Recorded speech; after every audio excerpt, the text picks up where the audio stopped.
Welcome to this Sunday's virtual class from the Brigham Young University FamilySearch Library at Provo, Utah. Today's class is Little Known Secrets on Family Search. Our presenter is Jerroleen Sorensen. We appreciate her preparation and willingness to share her knowledge on this subject. We'll now turn the time over to Sister Sorensen. Okay, so it's great to see you all today, and I'm Jerroleen Sorensen. I really love Family Search, and there are a lot of things about Family Search that a lot of people don't find for one reason or another. Sometimes it's just because we don't have time to mess around and find all the cool things that are going on. Other times, maybe it's because they're a little bit difficult to find. So today we're going to talk a little bit about some things that I call the little known secrets of Family Search. And the first question is, do you know where to find your account settings, help, Family Search libraries and centers, digitize books, images, research wiki catalog, and the catalog print list, and the sitemap? If you don't know where to find all of those, then today you will figure out how to do it. Just so you know, Family Search to me is like a telescope. Maybe that great big telescope that they just put up in the sky. There's a lot of stuff that we've seen, you can see from with your naked eye in the sky. But when you look through the telescope, all of a sudden things get clearer. Family Search has a lot of that type of thing where if you look closely, you've got so many more tools than you expected that you would have. So that's what I'm hoping to do today, is to open your horizons about Family Search a little bit and show you some more things that you can do a little bit more efficiently and thoroughly with Family Search. The first tip I have for you is Google. Honestly, the best way to find a page on Family Search is to, except for, of course, profile and that type of thing, but any of those little more esoteric pages, the best thing to do is just Google it. You can find them on Family Search. There are various ways, and I'll show you how. But if I want to find a help page, I look in Google. If I want to find a blog page, I look in Google. If I want to find a wiki page, often I'll just go to Google. That's just really, or Bing. You can use Bing too. Google tends to be just a little bit better than Bing, and Bing throws up a lot of ads at you. But that's what I suggest. Use Google first, and then it's just a little bit easier. So the first thing I'm going to talk about today is the menu. So there are quite a few menus on Family Search, and if you don't understand what a menu is or how it works, it can get a little confusing. So these are some of the menus that we have. The Family Search icon is always up in the left-hand corner. That's not really a menu, but it's a button that lets you return to home and the home menu whenever you get into a place that you want to leave. So you can always go back to the home page by clicking on that Family Search icon there. The main menu is the one that's just as you come in on the home page, you'll see the family tree, search, memories, get involved, in activities menu. The next one is the homepage taskbar. When you're on the homepage, this bar comes up, and it's only on the homepage. And it gives you some things to do there. The icon menu is on the right-hand side of the homepage and other pages. It's just pictures, which is often very confusing for people who are not, really knowing a lot about the Family Search or how to use icons.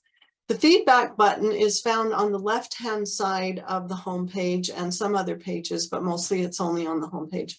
The feedback button, it's up sort of sideways, so it's not here. It's horizontal. On this, when you see it on the homepage, it's actually flipped on its side, so it's vertical. The footer navigation bar is at the very bottom of the homepage. Most people don't ever notice it because they never go to the bottom of the homepage. Okay, so first we're going to talk about the main menu. The main menu is the navigation to the major functions of Family Search. And these are the 5 major functions that Family Search really has: family tree, search, memories, get involved, and activities. So you can go ahead and explore these functions on your own. We're not going to talk about all of them today. If you check out activities and get involved in memories, you'll find lots and lots of interesting things on those pages as well. But if you want let me tell you, if you would like more information about any of these things, just let us know in the chat, and we can do another class that just is specific to certain things that you maybe want more information about. So when we get to the end of this and there's something that you haven't learned about that you would like to, let us know, and I can do another class on something that you are interested in. So the family tree button on that main menu there gives you access to the actual tree. It gives you the profile of your landscape tree and that type of thing on your page. We're not going to talk about that much today. With the search function, you can search by name for indexed historical records, search images, search the tree for an individual, just like you could if you click the family tree button on Find. That's the same button as you would find on Find. Search compiled genealogies. You can search the catalog, books, and the research wiki. We'll talk about some of those in a second. Memories gives you access to your family's photos and documents gallery. Get Involved presents some service opportunities that you can have in genealogy and family search. And Activities is a lot of fun. It gives a list of fun projects and activities, articles about those things that you can use with families or youth groups, things like that. So again, just explore those functions, have a fun time with those. They're kind of interesting. Now, the first one we're going to talk about from that main menu, though, is the search. So you can see on the right-hand side, the search is actually has several different aspects. It has records, family tree, genealogies, and catalogs. There's also books in the research wiki and the family tree. Those are other things we'll talk about in a second. So records are just for searching historical records. When you click on that, that little brown box comes up that says search historical records, and it gives you the opportunity to search for an ancestor by name in certain records.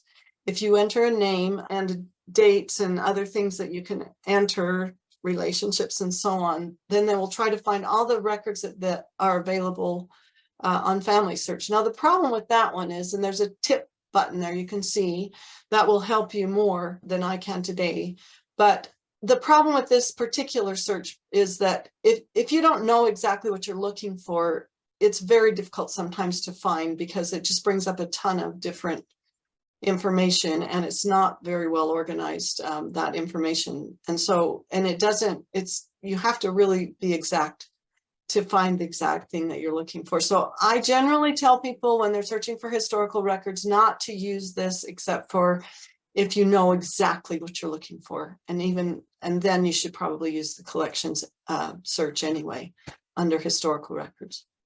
Family tree, that's exactly what you would find if you clicked on family tree find. Okay, so this is the same thing. You just put in the name or put in the ID number to find the person's profile page. You can also find somebody who's already in the tree. If you don't know that they're in the tree, you can also search and find that person in the tree if someone has already put them in. Again, you need to know some pretty specific information, though, otherwise you just get a whole ton of list of names. Genealogies I talked about in another class. This will take you to a large directory of family trees that have been collected by FamilySearch. You can often find individuals there depending on various things about the individual. Catalog is the best search tool that we have. That is where you will search, instead of searching for a name, the individual's name and other vitals, you're going to search the catalog for collections in which you may find that person, which is a much more efficient way to do it. And I would always suggest first going to the catalog. That's your first source of information, really. So there are two articles here that search the catalog, and I didn't know you could search like that. They give you more information on how exactly to use the catalog. I would suggest you learn how to use it if you don't already know. There's something about the catalog, though, that's really, really cool. This is one of the secrets here. And this is the catalog print list. If you find a reference to some collection and you don't have time, or you don't want to at that particular point go searching in that and looking for all the things that you can find in that right then, you can save it to what they call the print list. Technically, it's so that you can print it out on paper, but you don't have to.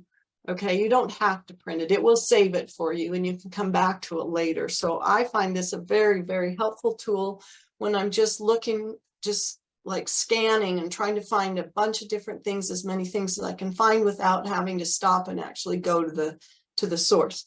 So you can, when you find something that you want to save, you just click add to the print list, and then it will, and then you can add it to the list of things that you want to go back to. So this one is, for example, and the Kaiser abdicates the German Revolution. If I added that to my print list, then I could go back and look at it, pull it up again some other time. If I don't want it anymore, then I can remove everything from my print list, or I can just move that individual thing from my print list, or I can print the whole list, whatever's on the list. It allows you to actually click the ones that you want to print out.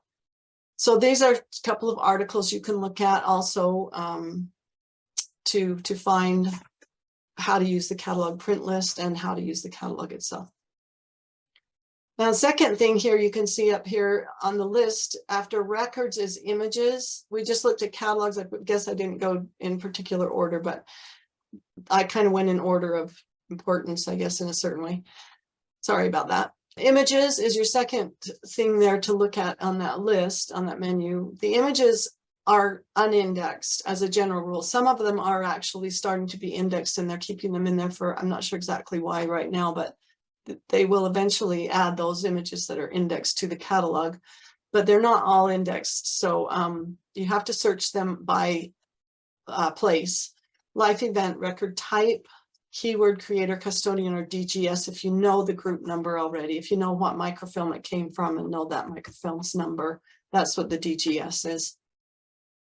So you can look down here at this explore historical images. That's what comes up when you click on that. A lot of people have no clue what images is. They think it's just pictures or something. It's not. It's actually digitized record images. So that's what you're looking at, not pictures. So always start your search with a place. You have to really know the place. If you don't, you won't get very far. And then you can also do a more advanced search with more options. There are actually over 5 billion images on our images collection right now. And so it's incredible how many things there are there. It just takes more time. It takes more time because you have to search through the images and not just search the name.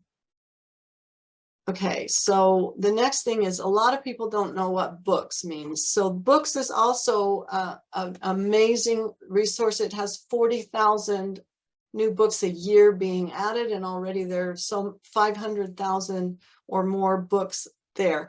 Anything about genealogies, it has genealogy books, family history books, maps, yearbooks, and a lot of other stuff.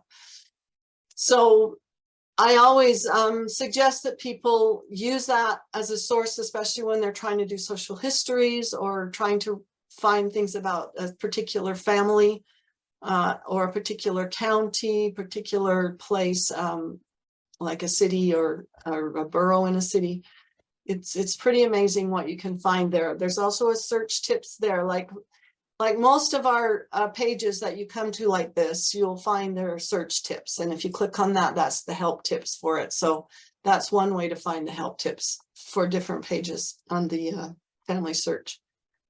There's another article there about searching the Family Search digital library that'll give you some help about how to do that. And then there's two on the left, three actually on the left about finding books in the library, what the icons mean, and why can't not all the books in the library are accessible where they would be like in your computer. You might have to go to a family history center or something like that, and it'll explain why that's true. Okay, and the last one on this list is the Research Wiki. Well, actually, I guess the Research Wiki to me is in certain ways the most important, because that's where you first go every single time you start searching in a new place, searching for a new type of record, trying to use a new type of tool, go to one of the major websites. The wiki will teach you how to do genealogy. And even if you think you're some advanced genealogist, like, you know, we all go for years and years and years and we think we're an advanced genealogist, and we are. I'm not saying we're not. What I am saying is every time, no matter how advanced you are, the Research Wiki will give you new information on new things that you haven't already learned. So I can't stress the Research Wiki enough. If you look down there at the bottom, you can see I did a whole series. There's more than just these two, but these are the two basic Research Wiki videos that I did that will teach you how to use the Research Wiki to the best advantage, and all the many, many, many things that are on the Research Wiki.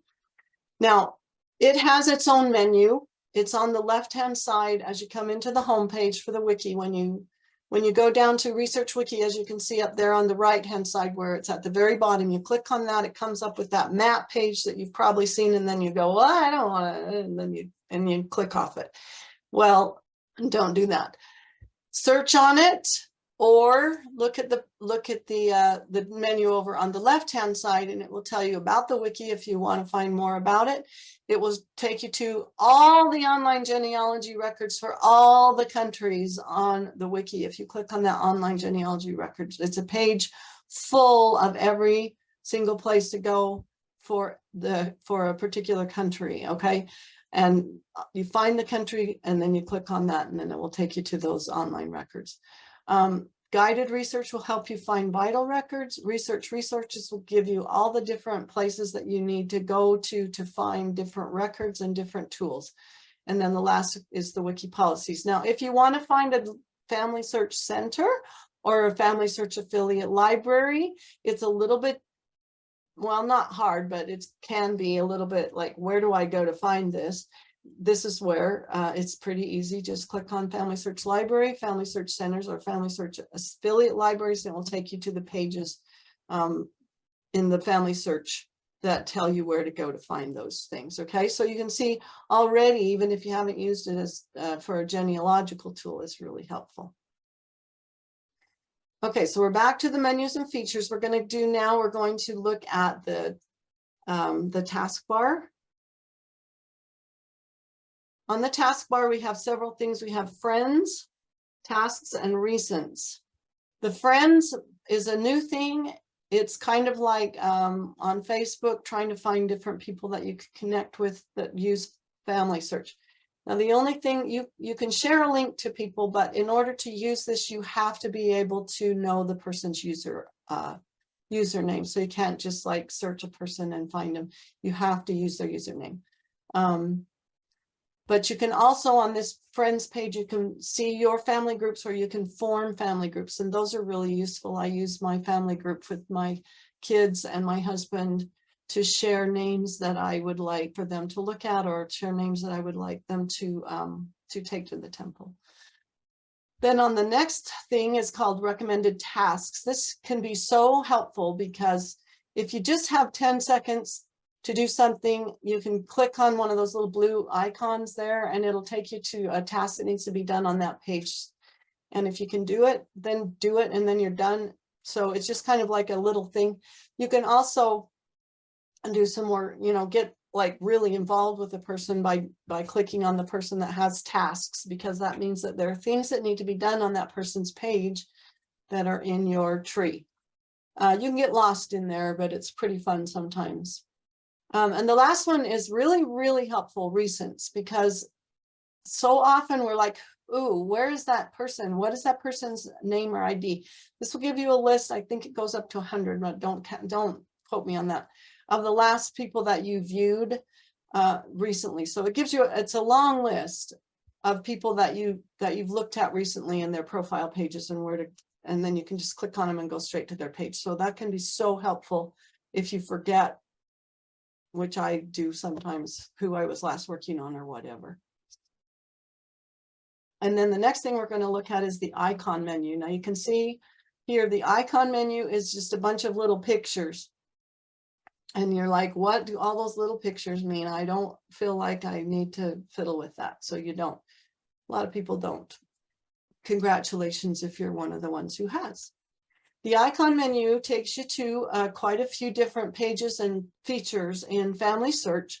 It has the location of Family Search Centers, world languages, help, messages, notifications, and your profile. Those are the names of those icons. So the first one we'll go to is the location icon. And the location icon takes you to a page that's about the Family Search Center. So it basically takes you to the Welcome to the Family Search Library. That's the library page. So that's so fast and so easy to find the library search, or the Family Search Library page, just by clicking on that icon. You can click on, there's a blue button there, and it will let you find a map where you can locate a center of the affiliate library that's closest to you. These libraries can be really, really helpful, especially if you're searching in a foreign country. You can write them an email, you can call them on the telephone, and they can give you whatever help they can give you in relation to the place that where they live, because they're local.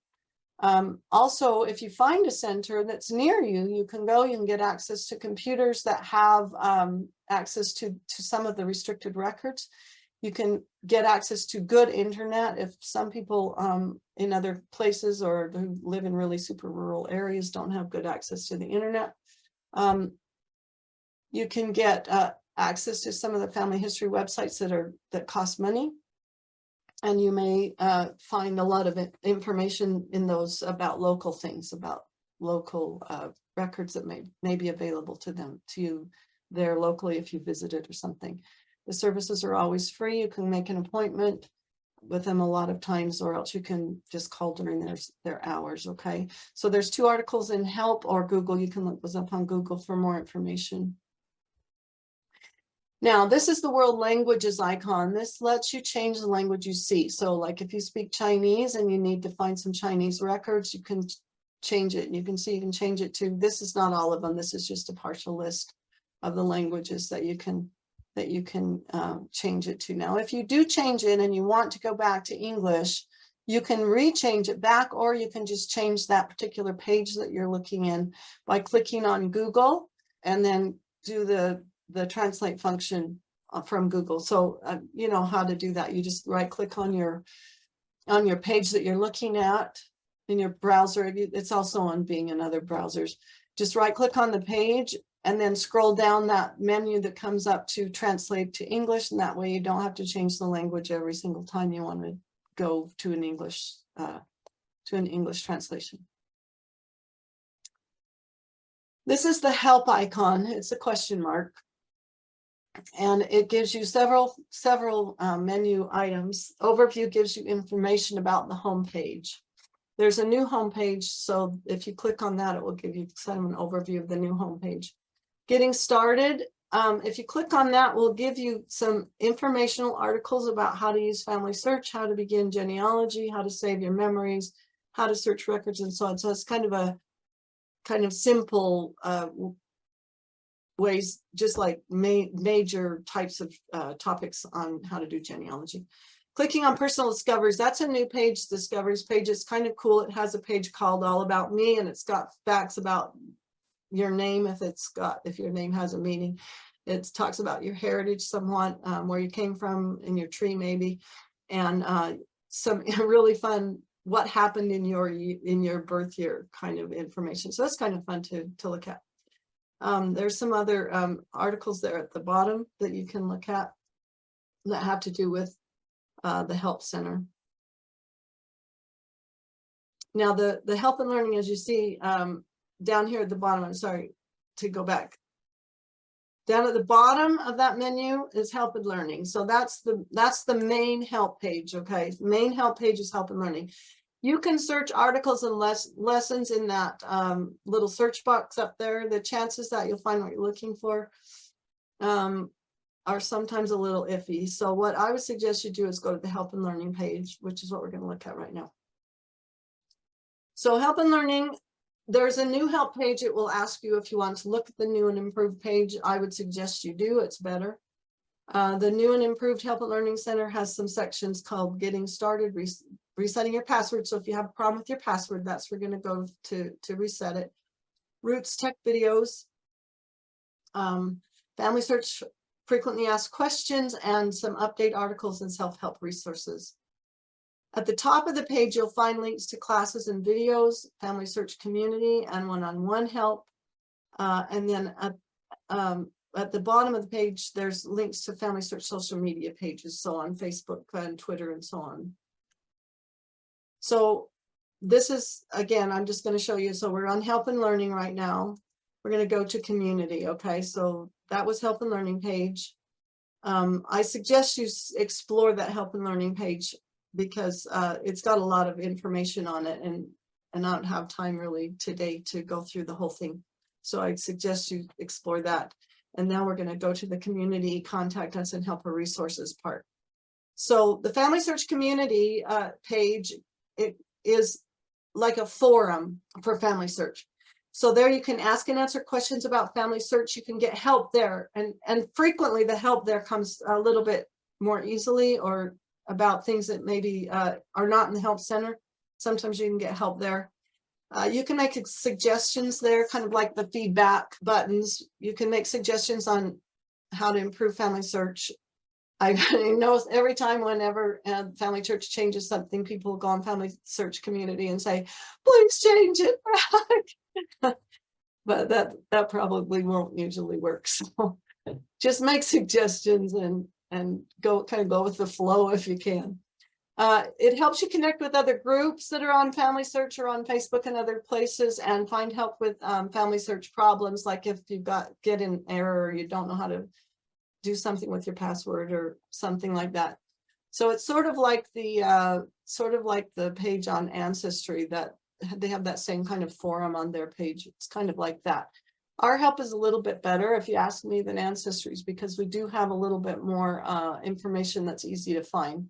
You can find help on Ancestry too, but sometimes it's a little hard to find.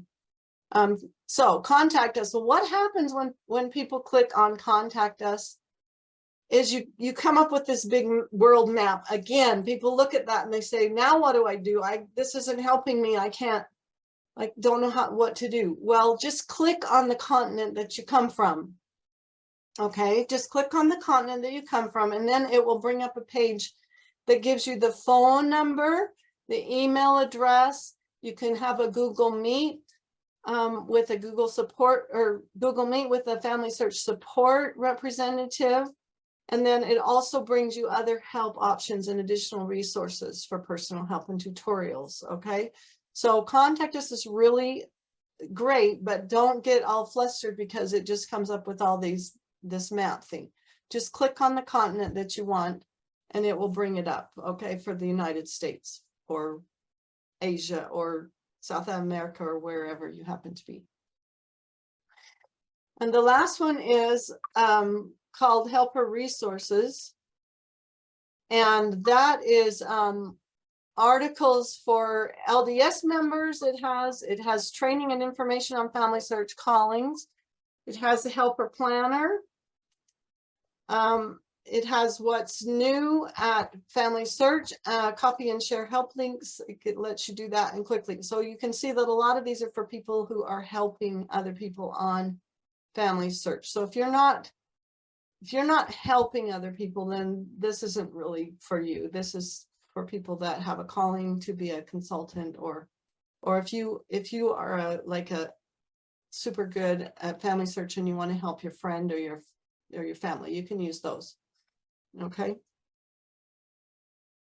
Now the next thing that comes up on the Help and Learning page, this is from the Help and Learning page, is the self-help resources. The self-help resources are the Wiki, the blog, and the Learning Center. So the Wiki we've talked about a little bit. You can find things by location, by topic, and about anything that has to do with genealogy. It's the greatest. It really is the greatest. FamilySearch blog. A lot of people don't know about the FamilySearch blog. The FamilySearch blog is actually articles written by people who like to blog about genealogy. So you probably have read a lot of other blogs. This particular one is mostly about FamilySearch, but also just sometimes general genealogical topics. It tells you how to use FamilySearch. It gives you activities that you can do in genealogy. It talks about different locations and things like that. Be aware that they don't really change out the articles. So some of the older articles about family search particularly may have out-of-date information. So you have to be aware of that. But it's really a great resource. So I would definitely check it out. And the other one is the Learning Center. Now, the Learning Center is awesome. It has over 300 videos, classes, webinars, and tutorials on genealogical subjects. It has classes on how to get started in your research. It gives you instructional resources. So it's an incredible place that a lot of people don't know is there. And it can really help you when you're trying to figure stuff out. Like, it has videos on how to use German address books or things like that. I mean, it's just really amazing. So do check out the Learning Center as well. Now, the icon menu, back again, we've looked at the location, we've looked at world languages, we've looked at all the different help information. Now we're going to look at the next one, which is the messages. So the little comment box is messages.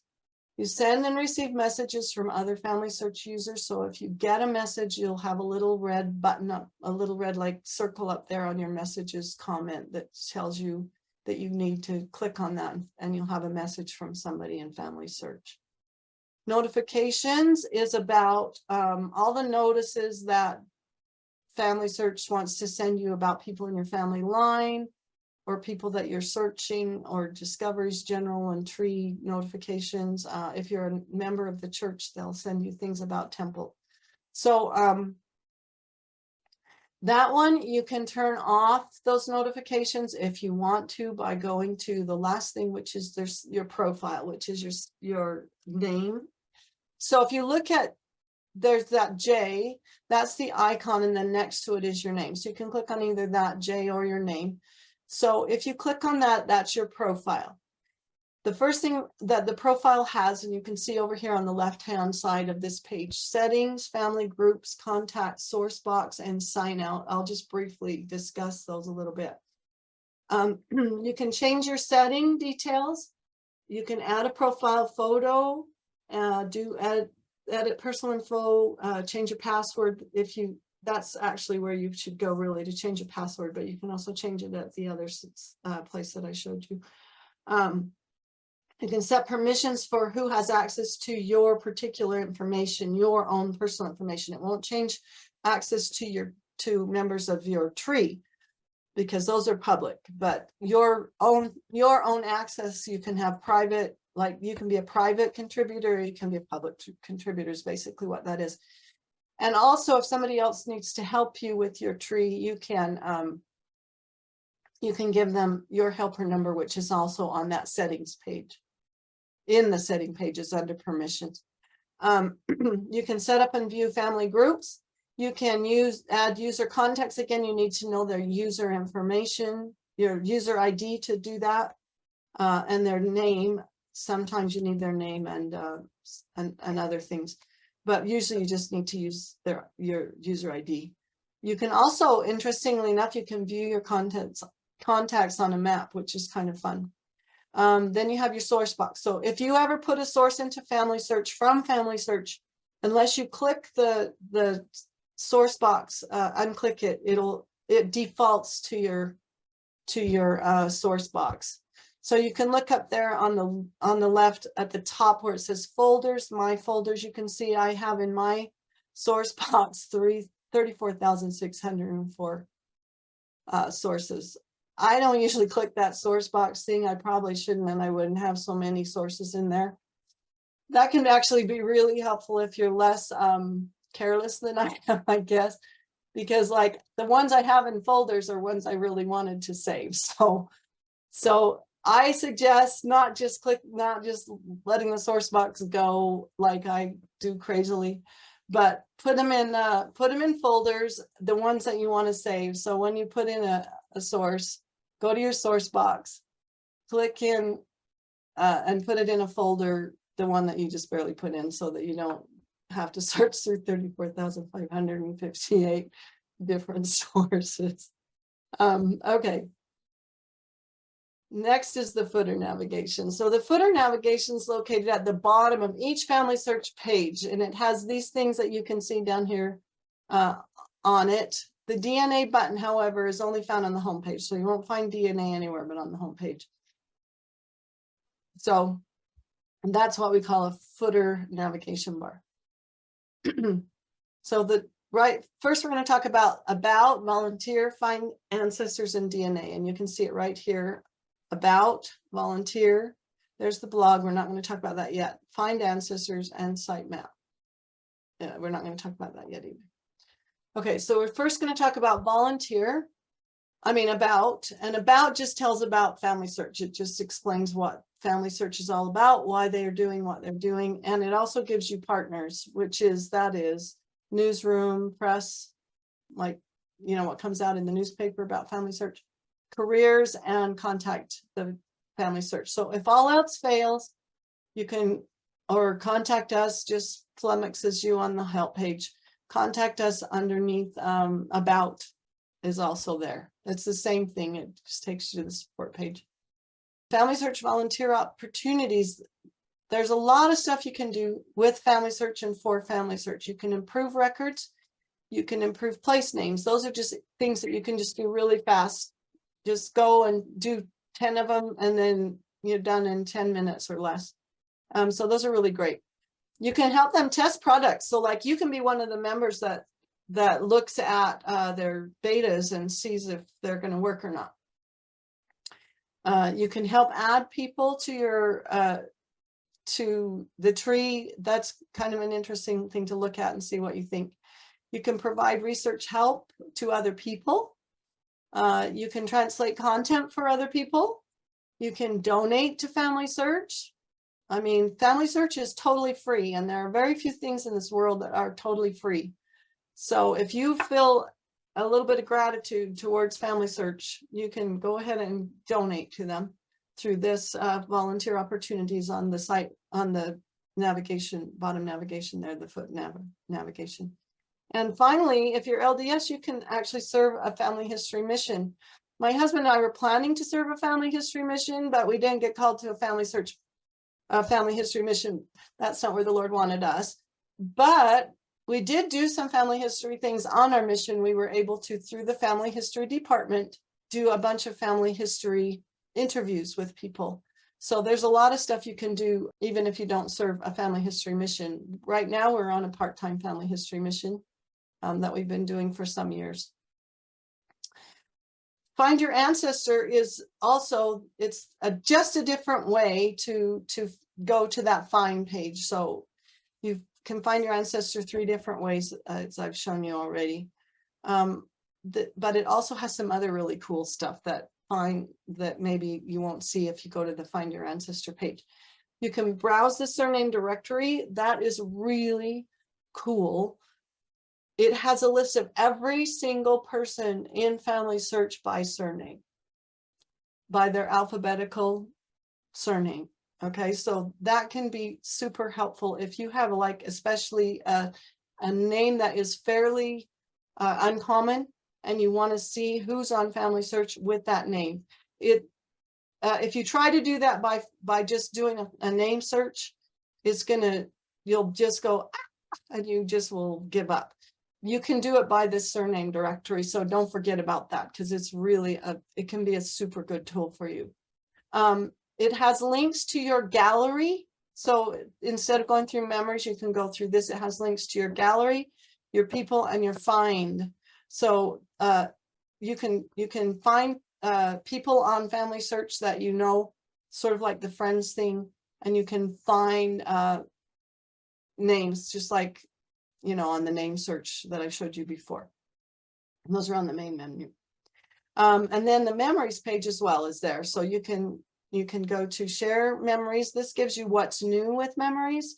It gives you the discover memories, memories help, and link to Family Search Memories app on your phone. So that's a little bit different from the memories page on the main menu. And then this isn't all there is about DNA testing on Family Search. The church does not do DNA testing. It's one of those things that is kind of a commercial thing. and the church doesn't want to get involved in that right at this point. It may or may not. I don't know if it ever will actually, but at this point it doesn't. So what it does on this page, though, is it talks about DNA testing, what it is, and how it can help you in your genealogy. So it gives you a bunch of options of where to take tests and what types of tests to take.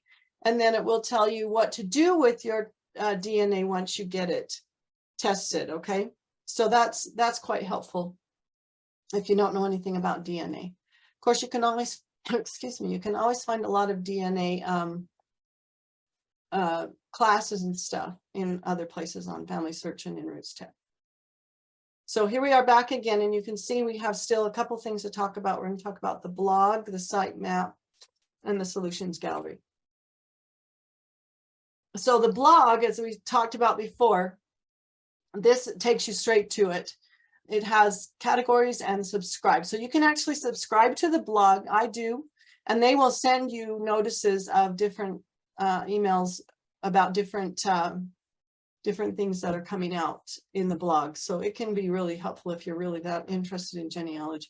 I am, so I like it. You can also search the blog. You can search it by topic.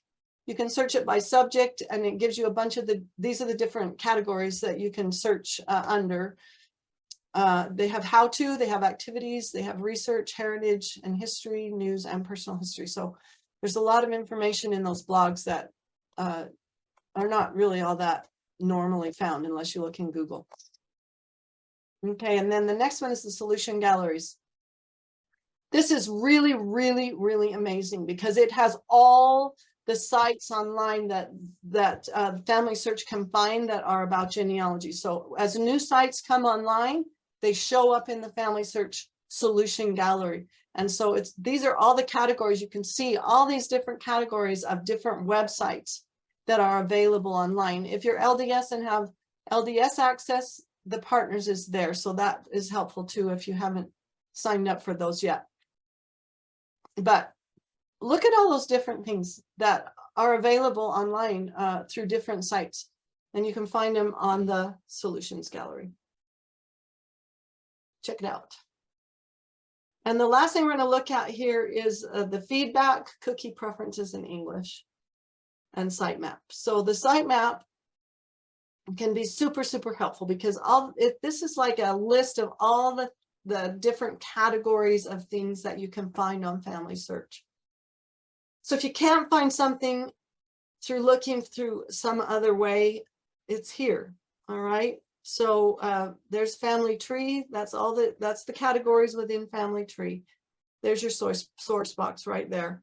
Memories, how to do different things in memories, historical records.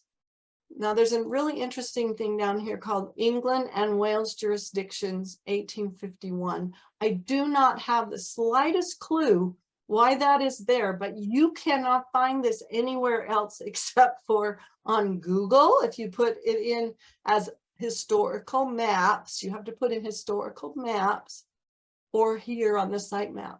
I have never found that anywhere else except for here on the sitemap.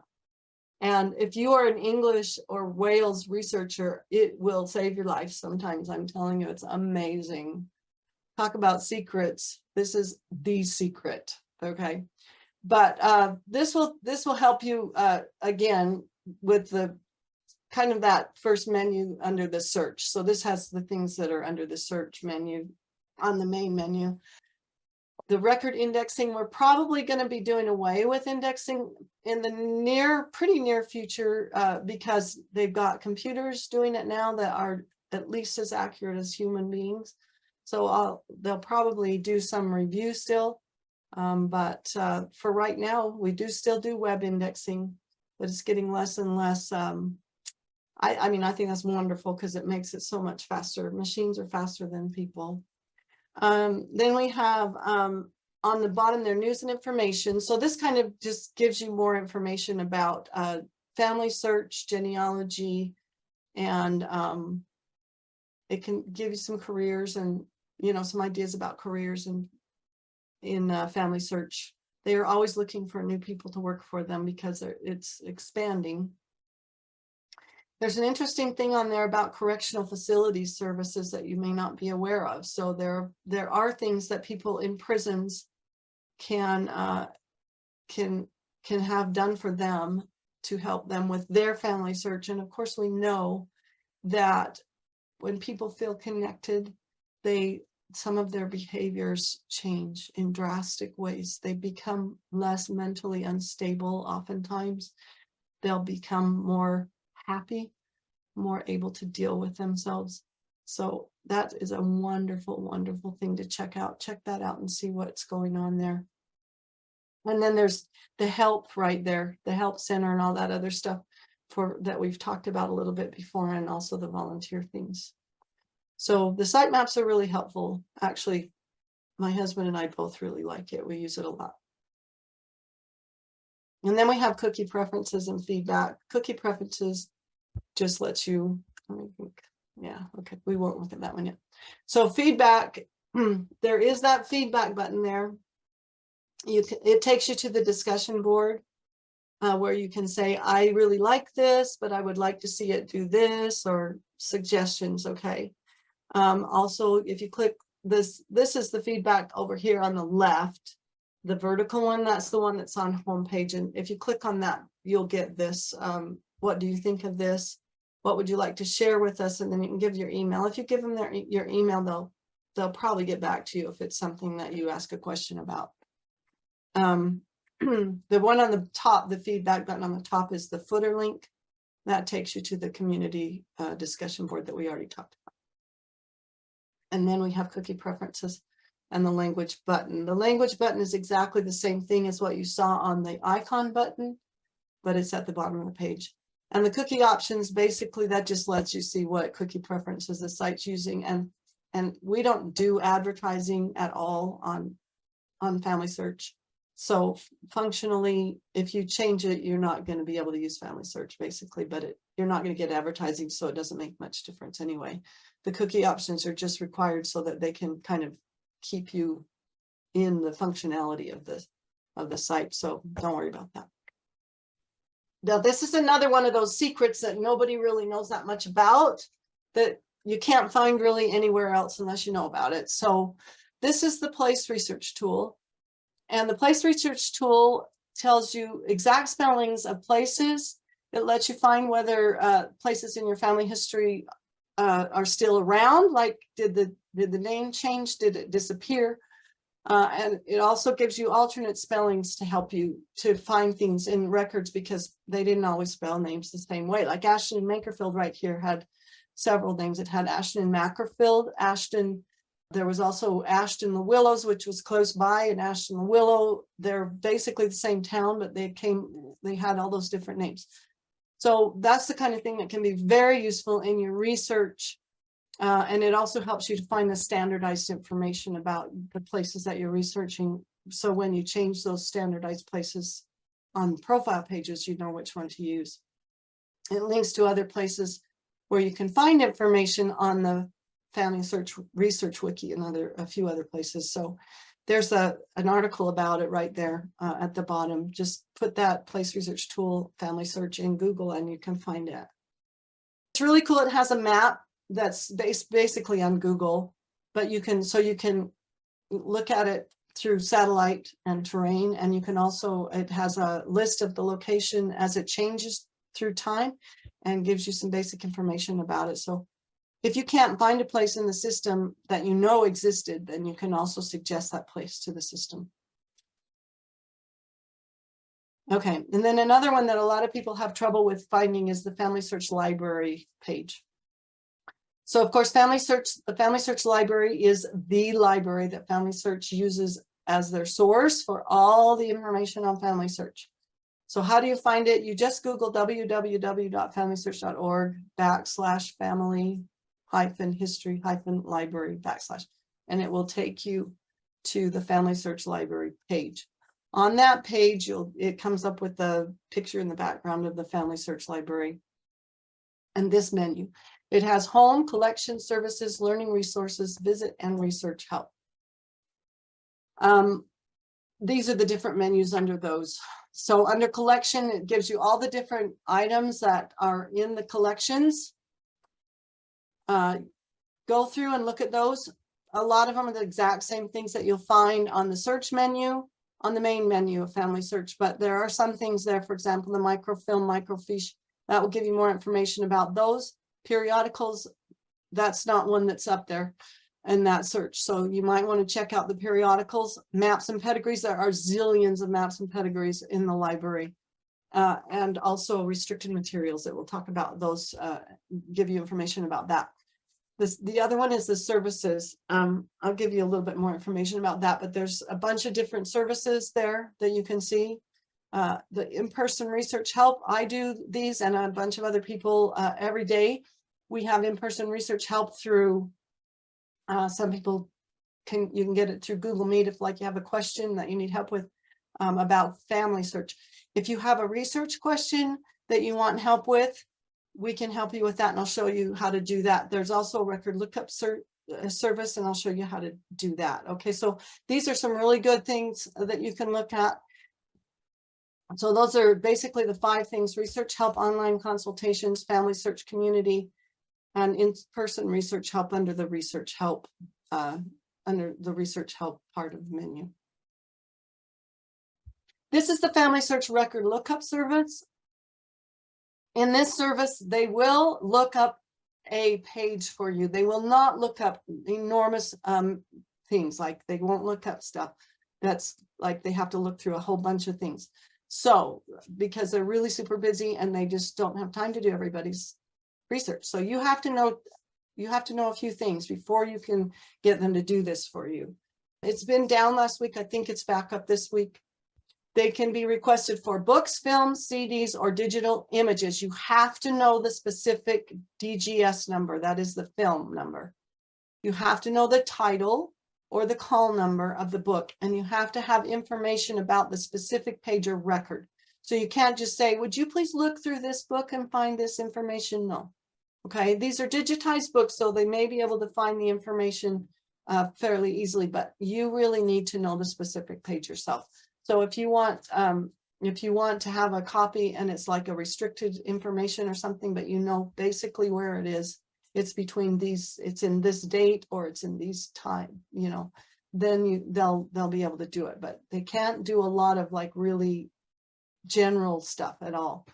Okay, so once they find that, they'll email you an image of the record of the pages that you requested, the film or the digital image. Okay, some things they cannot do. Number one, they can't copy large numbers of pages, and they're not going to do that from a film or a book. And some collections, they can't even give you copies. Okay, there's just restrictions that are by contract.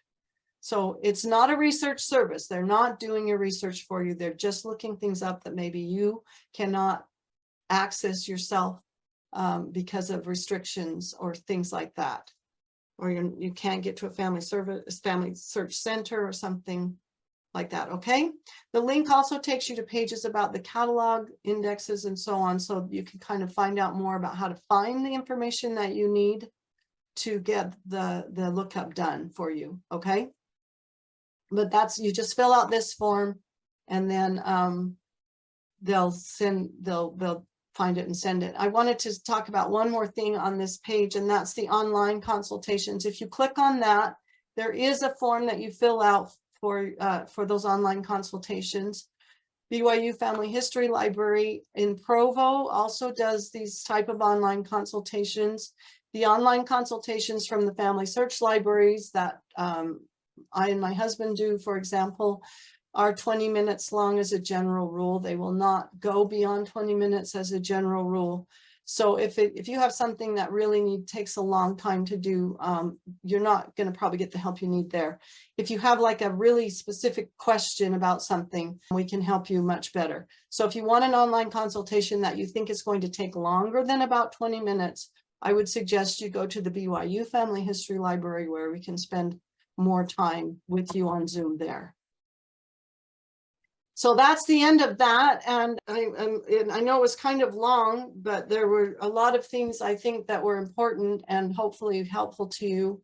So share the video. I don't want people to come to me anymore on my consultations and I ask them, do you know how to use the catalog, and have them say, I don't know what the catalog is. Okay, so let's try to make sure that everybody knows what these things are. They're so important and so useful, and I know you'll find them helpful in your research as well.